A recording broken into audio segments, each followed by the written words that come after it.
अब देखो, कुंभकर्ण के पास भी बल था, लेकिन वो क्या करता था? हिंसा करता था, लोगों को मारता था। और बल हनुमान जी के पास भी था, पर हनुमान जी क्या करते थे? लोगों का त्राण करते थे, लोगों का संकट हरते थे। तो बल दोनों के पास है, एक निर्बल का बल बन रहे हैं और एक निर्बल को सता रहे हैं। तो एक का बल भी धर्म का कारण बन गया और एक का बल अधर्म का कारण बन गया। धन राजा बलि के पास भी है, लेकिन उनका धन समाज में धर्म का कारण बन गया, धर्म स्थापना का कारण बन गया। और रावण के पास भी धन है, वो पाप का कारण बन गया, वो व्यभिचार का कारण बन गया। सदगुरु कहते हैं इसलिए बड़ी सजगता चाहिए, इसलिए धर्म आज कर लेना, इसे कल पर मत टाल देना। पर हम सारे पाप, सारे अधर्म आज करने को लग जाते हैं। और सत्संग करना हो, ध्यान करना हो, धर्म करना हो, दान करना हो तो कल कर लेंगे। कई जगह आप देखते होंगे सत्संग का आयोजन हो रहा हो और कहीं किसी से चंदा मांगने चले गए, सहयोग मांगने चले गए, तो आदमी को लगता है बुखार आ गया।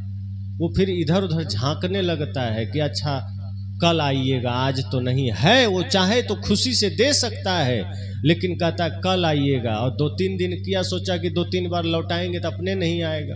पर मांगने वाला भी बेचारा एकदम इरादा का पक्का है, वो तीसरे दिन भी पहुंच जाता है। और जब चला गया तब जैसे तैसे 200-500 दे के निपटा दिया। लेकिन वही मोहल्ला में कोई नाच नौटंकी का कार्यक्रम हो गया तो वही आदमी खुद से कहता है हमसे नहीं लिया, बढ़िया से कराओ, अच्छा नाचने वाले को बुलाना, हमसे 11,000 अभी ले जाओ, बाद में कम पड़े तो और देंगे। तो हम अपना धन को भी गलत जगह लगाने में पहले तैयार हैं, लेकिन धर्म का मौका सामने से आ जाए, गुरु संत खुद चलकर द्वार पर आ जाए तो हमारा हाथ कांपने लगता है, हमारा हृदय कांपने लगता है। ये जानते हुए कि ये पुण्य की जगह है, अगर यहाँ हमारा धन चला गया तो ये ना जाने कितने लोगों के जीवन के त्राण का कारण बनेगा। और अगर हजारों लोगों के जीवन का त्राण हो गया तो उसके पुण्य प्रताप से हमारा जीवन भी प्रभावित होगा, हमारा मन भी प्रभावित होगा। पर हम कहाँ ऐसा करते हैं? तो दान का अवसर आवे तो हम कल पर टाल दिए, धर्म का अवसर आया तो कल पर टाल दिया, सत्संग का अवसर आया तो कल पर टाल दिए। लेकिन पाप मन में आ गया, क्रोध मन में आ गया, छल मन में आ गया तो आज ही कर लेते हैं। किसी से झगड़ा कर रहे हो तब क्यों नहीं सोचते कि नहीं मैं गाली कल दूंगा, तो अब ये गाली की झड़ी लगा देते और वही गाली आपके बच्चे सीखते हैं। छोटे छोटे बच्चे इतनी गालियां सीख लेते हैं, कई बार आप सुनेंगे तो अचरज करेंगे। आप लोग तो खैर सुनते रहते हैं, हमें अचरज होता है। आप तो बच्चों की लड़ाई को सुनते हैं, हम तो एक बार एक बच्चे को सुन रहे थे, वो गाली देना शुरू किया, 5 मिनट तक हम सुनते रहे, वो दोहराया नहीं। इतना स्टॉक उसके पास था गालियों का, नई नई गालियों का, कि नई नई गाली देते रहा, रिपीट नहीं किया वो। उसी बच्चे को कहोगे कविता सुनाओ तो सिर खुजलाएगा, भजन सुना दो, राष्ट्रभक्ति गीत सुना दो तो इधर उधर झांकेगा कि पता नहीं। लेकिन गाली सुनाने में इतना माहिर था कि उसको अगर गालियों में कहीं पर प्रतियोगिता होता तो गोल्ड मेडल जीत लेता। ये कहां से आया? क्योंकि आज हमने धर्म को अपने घर आने नहीं दिया है, आज हमने सत्संग को अपने जीवन में आने नहीं दिया है। और अगर आज हम सत्संग से वंचित रह गए, धर्म से वंचित रह गए, तो ध्यान देना खाली जगह में कचड़ा के भर जाता है। अगर आपने अपने मन में धर्म को उतरने ना दिया, सत्संग को उतरने ना दिया, ज्ञान को उतरने ना दिया, तो उसी मन में नफरत का डेरा पड़ने वाला है, उसी मन में अज्ञान अपना डेरा डालने वाला है, उसी मन में हिंसा डेरा डालने वाला। इसलिए संत जन कहते हैं अपने हृदय में भी महापुरुषों को बसाना। अगर हृदय में आपके महापुरुषों का वास है, अर्थात हृदय में राम कृष्ण बुद्ध महावीर कबीर का वास है, तो फिर समझ जाना कि आपके भीतर से फिर कोई अधर्म नहीं हो सकता। लेकिन हम उल्टा करते हैं, राम जी को हम मंदिर में बसा देते हैं कि आप वहीं ठीक है, वहीं रहिए। कृष्ण जी को भी मंदिर में बसा के ताला मार देते हैं, आप तो और अंदर रहिए, आपकी जरूरत कम है।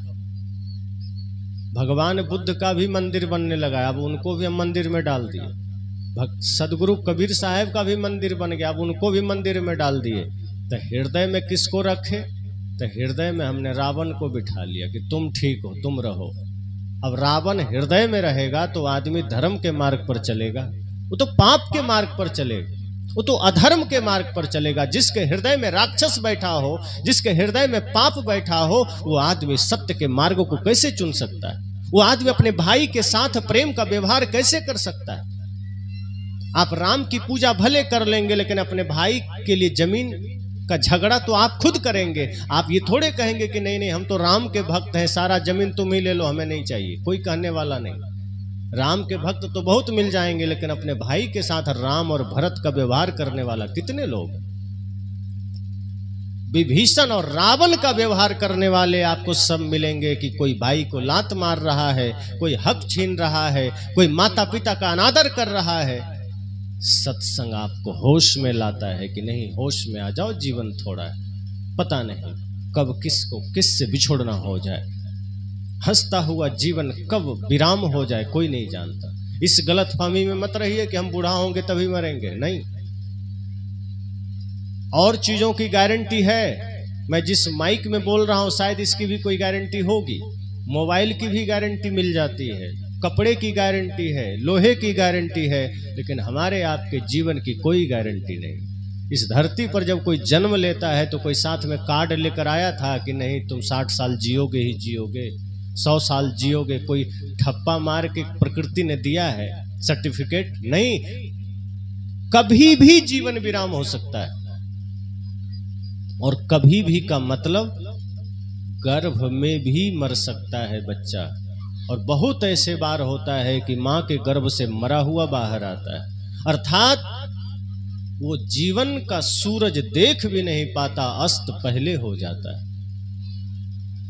इतना क्षणभंगुर है जीवन, इतना नश्वर है जीवन। और तब हम गुरूर करते हैं, तब हम घमंड करते हैं कि हमें तो और दिन जीना, हमें तो और बटोरना है, हमें तो और प्रभाव जमाना है। सदगुरु कहते हैं कुछ नहीं, इस बहकावे में मत पड़ना, और के चक्कर में तुम जीवन को खोते चले जाओगे। ये जीवन बड़ा क्षणभंगुर है। सुबह सूर्योदय होता है पता है, दोपहर होगी, शाम होगी, पर जीवन का सूर्योदय हो जाए तो बिना दोपहर के कभी शाम हो जाती है। क्योंकि बिना बुढ़ापा आए कई बार मृत्यु पहले आ जाती है, कई बार बिना जवानी के मृत्यु आ जाती है। बचपने में तो कोई बाल में चला गया, कोई जवानी में चला गया, कोई बुढ़ापे में चला गया, जाना कभी भी हो सकता है, कोई तय नहीं है। इसलिए सदगुरु कहते हैं कि मृत्यु जब आएगी ही तो तैयारी भी तो कर लो, डरना क्यों है? मृत्यु से क्यों डरना? अच्छा डरेंगे तो नहीं आएगी, आएगी तब भी, जाना तब भी होगा, तो डरना क्यों है?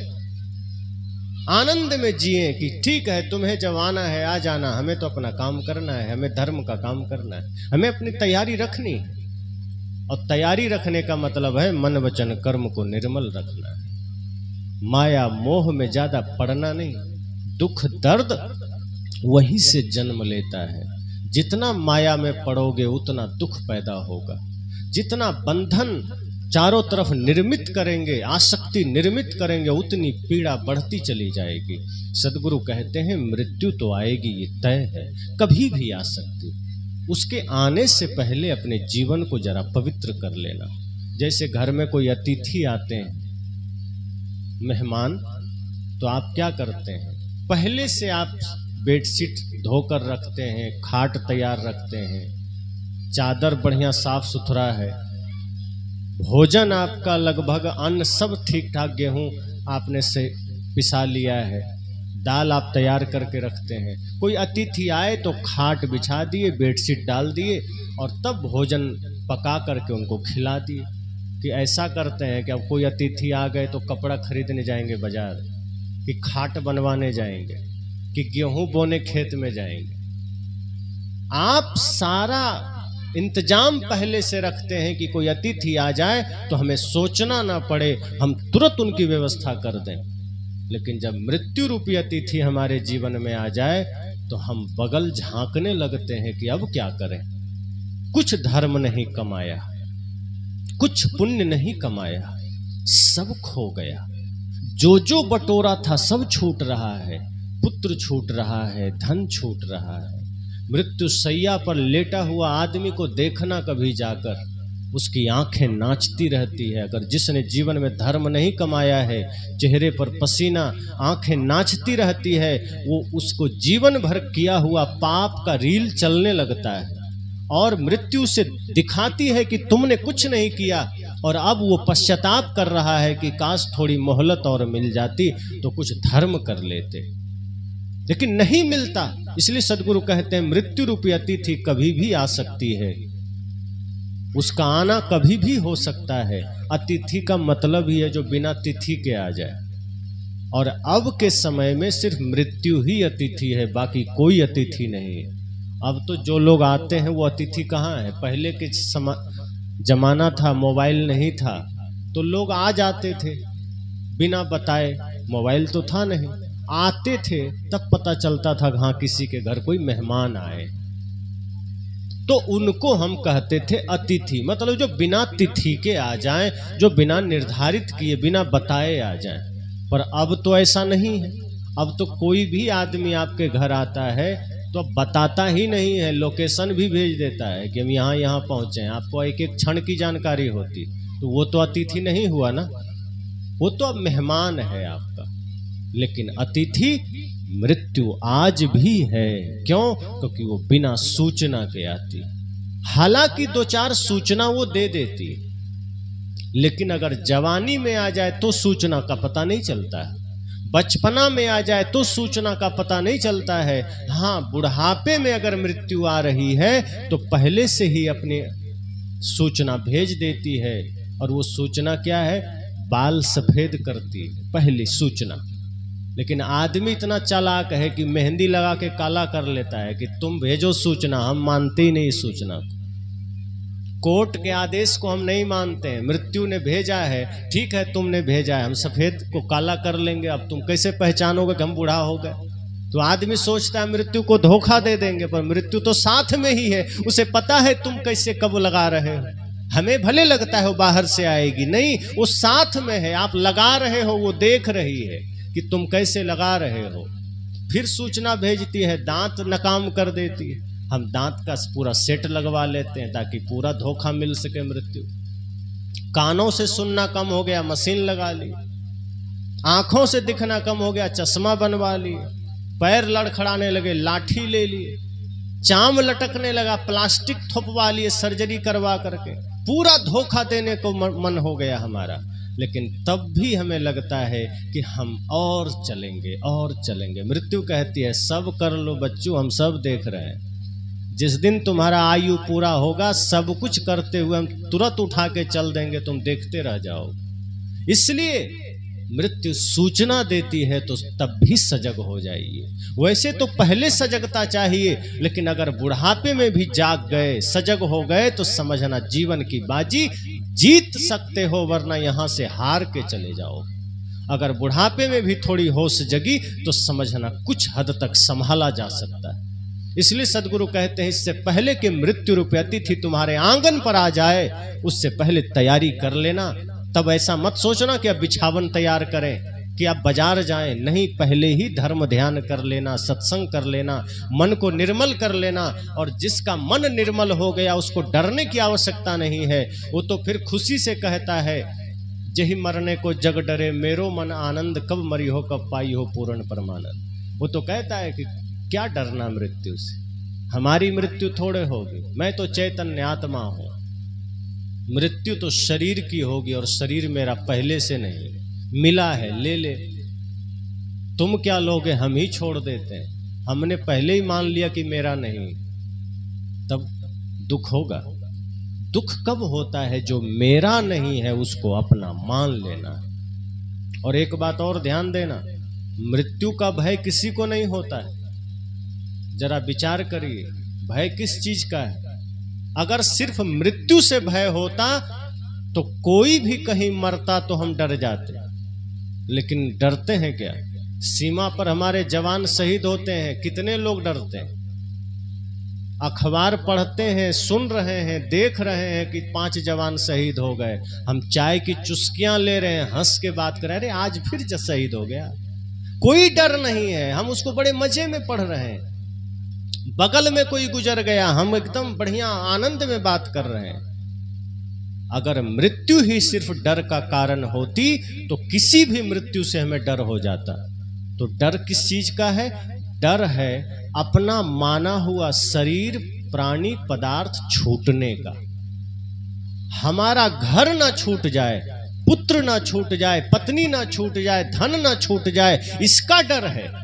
अगर आज यह फैसला हो जाए कि अब से सब कुछ ले जा सकते हो तो वही आदमी डरेगा नहीं, भंडारा करेगा कि आज मैं जा रहा हूं। गाड़ी में सब लाद के घर, सोना चांदी, जेवर सब, वो डरेगा। फिर क्यों डरेगा?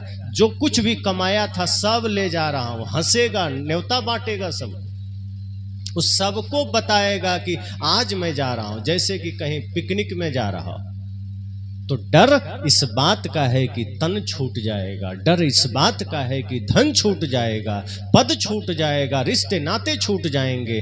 और ये तो अपना है ही नहीं, तो डर इसका किस बात का? जो आपका नहीं है, लेकर आए नहीं थे, ना धन लेकर आए थे, ना रिश्ते नाते लेकर आए थे। शरीर मिला कुछ काल के लिए, प्रकृति ने फिर वापस छीन लिया, कुछ काम करने के लिए मिला। ये तो ऐसा ही है जैसे आपको बाजार जाना हो, आप किसी से गाड़ी मांग लें कि भैया देना जरा, मुझे गाड़ी की आवश्यकता है।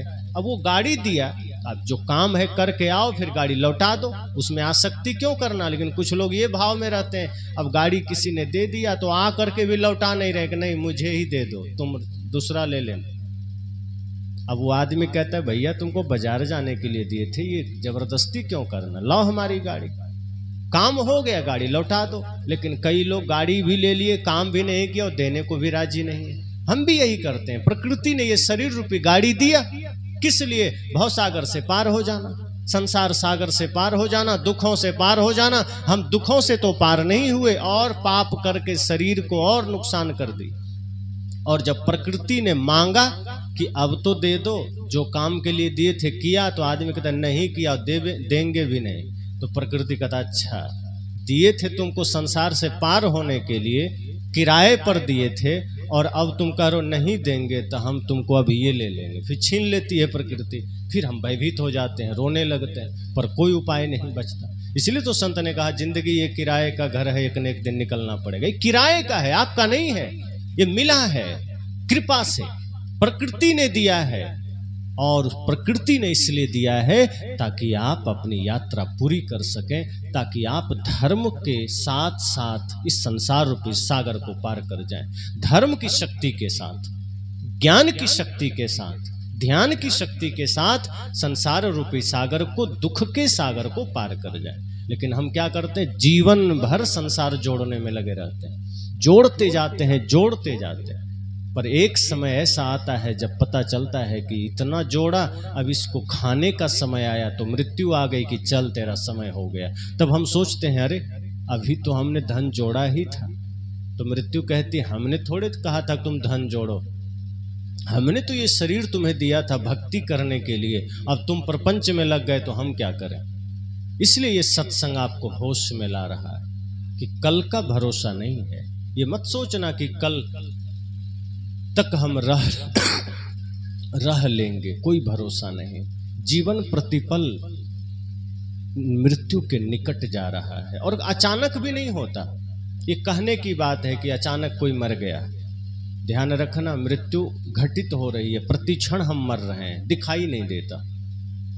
जो व्यक्ति ध्यान में उतर जाता है, जो ध्यान की गहराई में उतर जाता है, वो तो देख लेता है कि मृत्यु के निकट हम निरंतर जा रहे हैं, उस अदृश्य अवस्था को भी देख लेता है।